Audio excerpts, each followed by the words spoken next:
강승우는 자신의 언니 강재인의 사고에 대한 진실을 알게 되었다. 강승우가 결국 강미란을 인정한 이후 복도 끝 어두운 조명 아래서 강세리의 날카로운 목소리가 메아리쳤다. 그녀는 김도윤을 향해 독설을 퍼부었다. 김도윤, 당신이 강재인이 아직 살아있다는 걸 숨기고 모두에게 거짓말을 했지. 그녀가 그 사고로 죽었다고 믿게 만들었어. 세리의 눈빛은 분노와 경멸로 가득했다. 마치 도윤이 모든 비극의 근원인 양 몰아붙였다. 하지만 김도윤은 차갑게 응수했다. 그의 목소리는 단호하고 흔들림이 없었다. 강세리, 그 사고는 단순하지 않아. 나는 반드시 그 배후에 누가 있는지 밝혀낼 거야. 재인을 해친 진짜 범인을 위 그 순간 강승우가 복도 끝에서 모습을 드러냈다. 그는 세리와 도윤의 대화를 엿듣고 있었다. 그의 눈썹이 미세하게 떨렸다. 누나 강재인의 사고에 대한 의문이 그의 가슴을 파고들었다. 도대체 무슨 얘기를 하는 거야? 무슨 일 있었어? 승우는 다급히 물었지만 세리와 도윤은 서로를 노려보며 침묵했다. 그 침묵은 승우의 의심을 더욱 깊게 만들었다. 도윤은 말없이 몸을 돌려 복도를 떠났다. 승우는 망설이지 않고 그의 뒤를 쫓았다.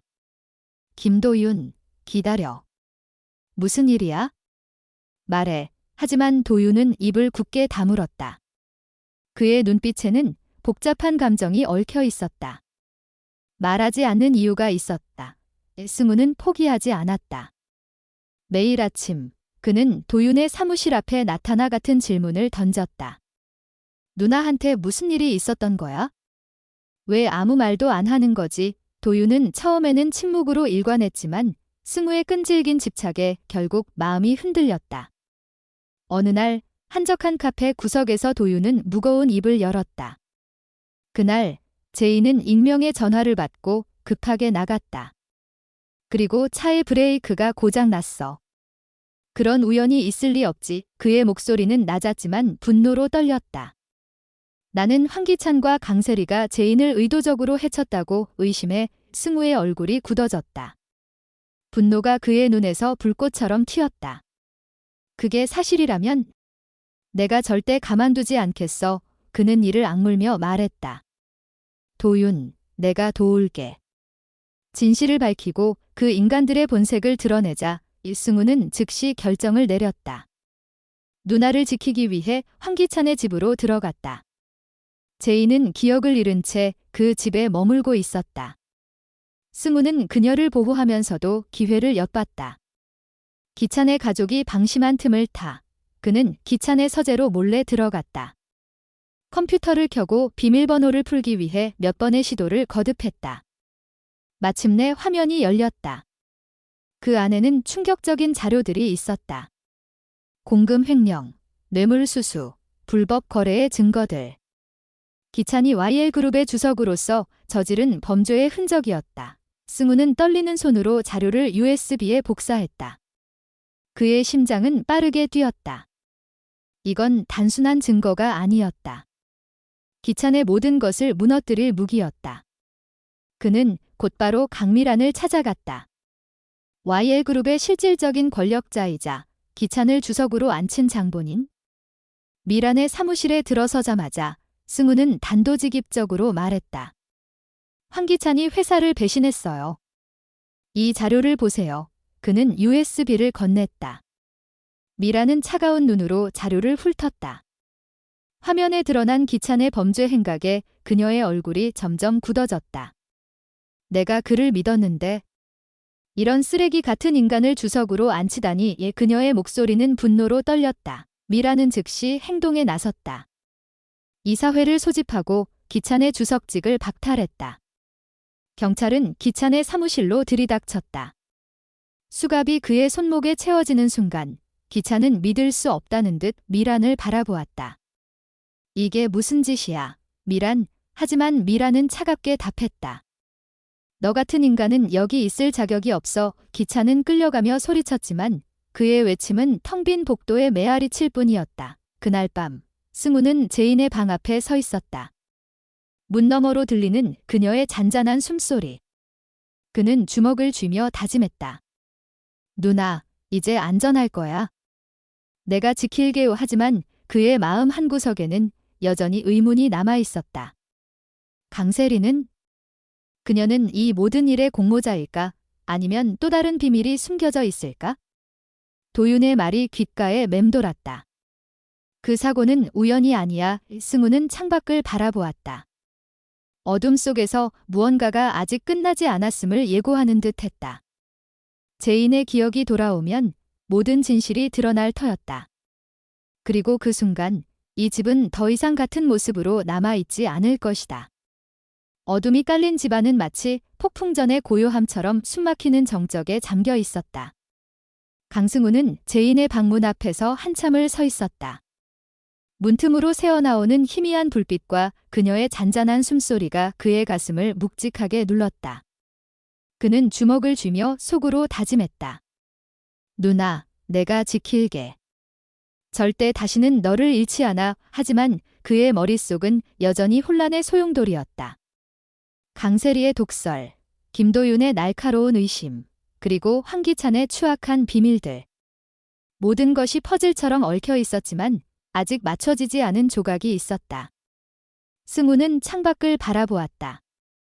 깊은 밤의 어둠 속에서 무언가가 아직 끝나지 않았음을 예고하는 듯한 불길한 기운이 감돌았다. 다음 날 아침, 제인은 여느 때처럼 조용히 거실로 나왔다. 기억의 일부가 여전히 안개 속에 갇혀 있었지만 그녀의 눈빛은 날이 갈수록 또렷해졌다. 그녀는 승우를 보며 미소를 지었다. 승우야, 왜 이렇게 일찍 일어났어? 그녀의 목소리는 부드러웠지만 승우는 그 안에서 미세한 떨림을 감지했다. 제인은 무언가를 느끼고 있었다. 승우는 대답 대신 그녀의 손을 잡았다. 누나, 오늘 회사 어때? 괜찮겠어? 제인은 고개를 끄덕였다. 응, 괜찮아. 점점 익숙해지고 있어. 하지만 그녀의 눈빛은 어딘가 멀리 보이지 않는 진실을 향하고 있었다. 한편 김도윤은 병원 침대에 누워 있었다. 머리에 감긴 붕대와 눈가에 맺힌 멍은 그날 밤의 잔혹한 기억을 고스란히 보여주었다. 하지만 그의 눈은 여전히 불타고 있었다. 그는 스마트워치에 녹음된 음성을 다시 들었다. 당신이 김도윤이지? 입 조심해. 사람 잘못 건드렸어. 그 목소리는 낯설었지만 도윤은 직감했다. 이건 황기찬의 손길이 닿은 일이었다. 그는 이를 악물며 중얼거렸다.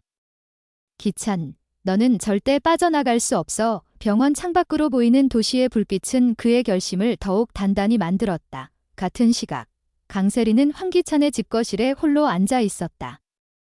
그녀의 손에는 와인잔이 들려 있었지만 그 안의 붉은 액체는 이미 식어 있었다. 세리의 눈빛은 불안으로 흔들렸다. 제인이 돌아오고 승우가 집에 들어오면서 그녀의 입지는 점점 좁아지고 있었다. 그녀는 속으로 되뇌었다. 내가 여기까지 어떻게 왔는데? 이 집은 내 거였어. 하지만 그 생각은 곧 두려움으로 바뀌었다.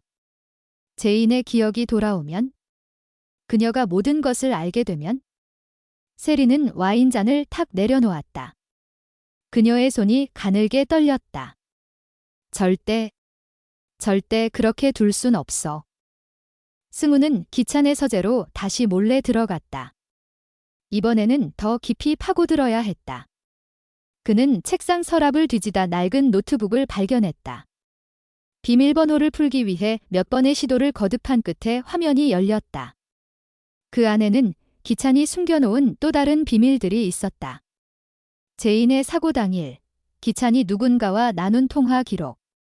그녀가 회사로 오지 못하게 해 무슨 수를 써서라도 상대방의 목소리는 흐릿했지만 승우는 그 대화의 무게를 직감했다. 그의 심장이 빠르게 뛰었다. 이건 누나의 사고와 관련이 있어.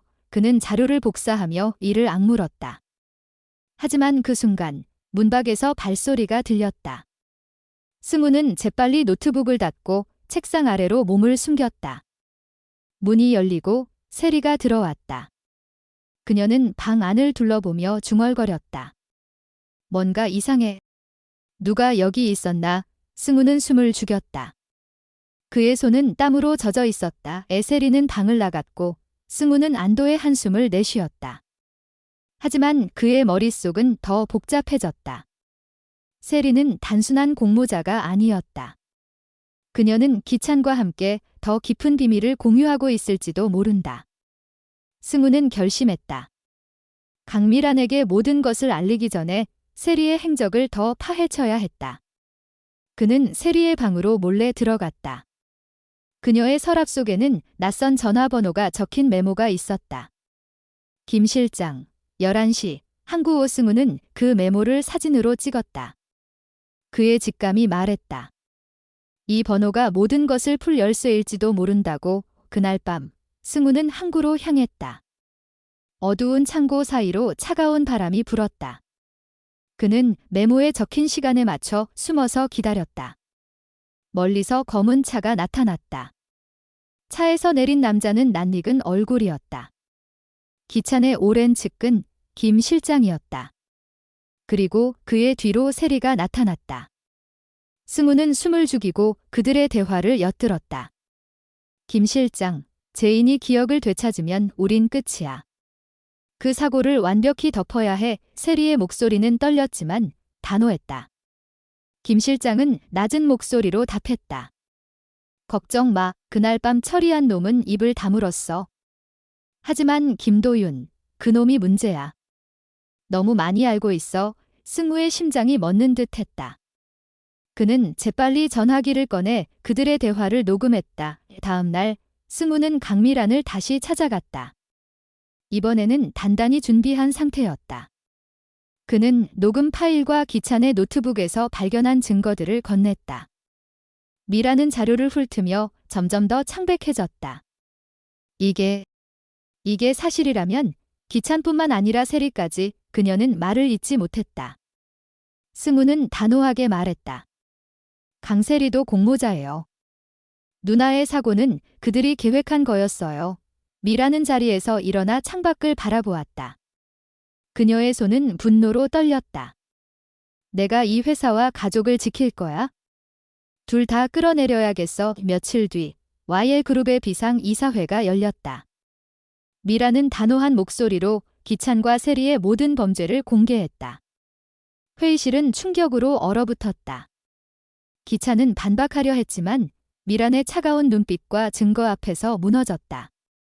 경찰이 회의실로 들이닥쳤다. 세리는 비명을 지르며 도망치려 했지만 보안 요원들에게 붙잡혔다. 그녀의 눈에는 공포와 절망이 가득했다. 내가 뭘 잘못했는데?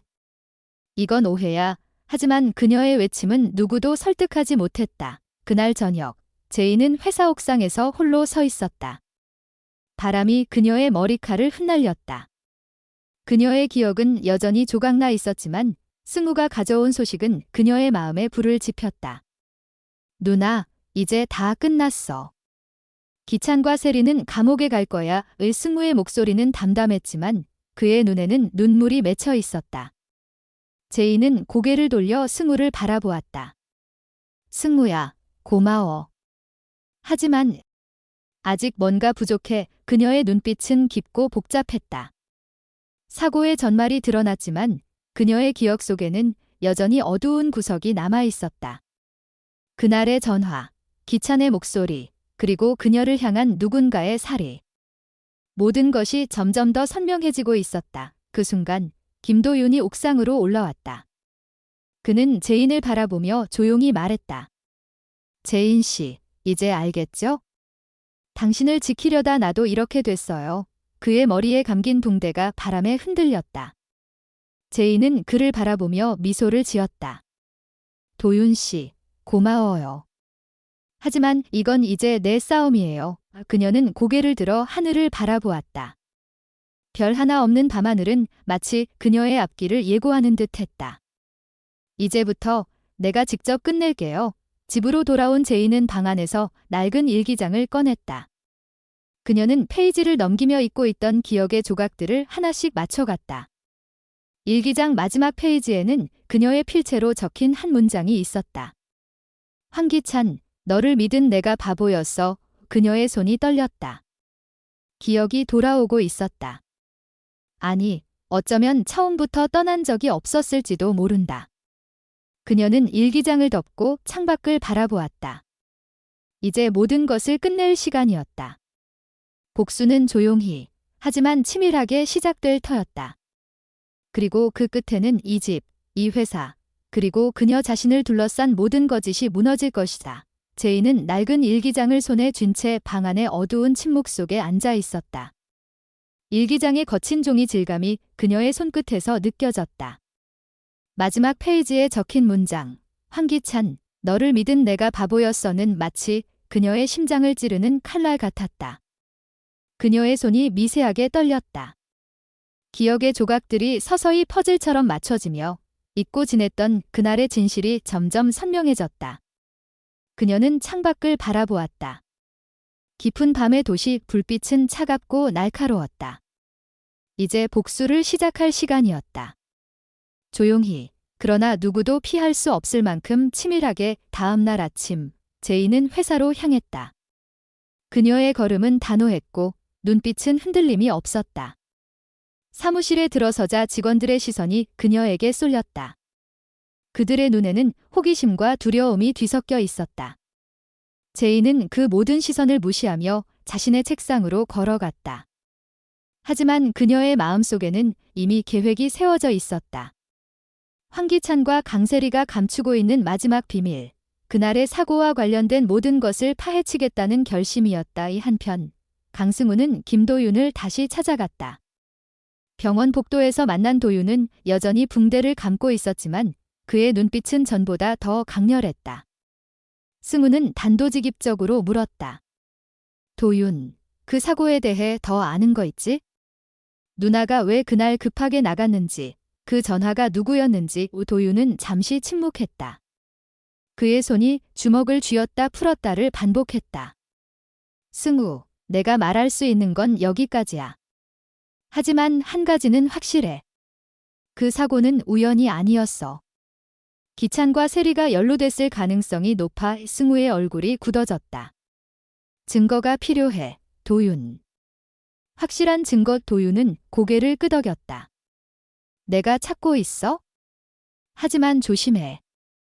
기찬은 지금 위험한 상태야. 무슨 짓을 할지 몰라. 그날 밤, 경찰이 황기찬의 집으로 들이닥쳤다. 수갑이 채워지는 소리가 집 안을 울렸다. 세리는 소리쳤다. 내가 뭘 잘못했는데. 이건 터무니없어. 하지만 그녀의 외침은 텅 빈 집안에서 메아리 칠 뿐이었다. 제이는 그 광경을 조용히 지켜보았다. 그녀의 눈에는 눈물도 분노도 없었다. 다만 차가운 결심만이 깃들어 있었다. 이제 다 끝났어. 하지만 그녀의 마음 한구석에는 여전히 의문이 남아 있었다. 사고의 전말은 드러났지만 그 이면에 숨겨진 더 깊은 비밀이 있을지도 몰랐다. 그녀는 창밖을 바라보았다. 어둠 속에서 아직 모든 것이 끝난 것이 아니라는 예감이 그녀를 감쌌다.